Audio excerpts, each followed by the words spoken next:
Տեսած կլինեք կալուգացիների են ապուշ վիդեոները Հայաստանի իբր ադրբեջանացման վերաբերյալ։ Այն որ Հայաստանի փողոցները լցվում են ադրբեջանցիներով, չգիտեմ, Հայաստանում ադրբեջանական դրոշներ են եւ այլն։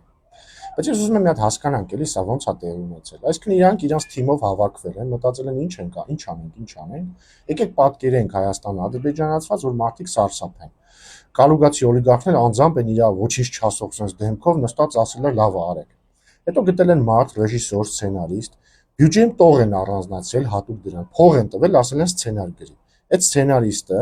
նստել գրել է, օրինակ, կետ համար 1 պատկերել վիդեո, որտեղ հանրապետության հրապարակում Հայաստանի դրոշի փոխարեն ադրբեջանական դրոշն է, ասենք կետ համար 2 Երևանի փողոցները լցված են ադրբեջանցիներով, կետ համար 3 Ցեղասպանության հուշահամալիրը քանդել, տեղը մզկիթ սարքել, հայերին ներկայացնել նամազ անելիս։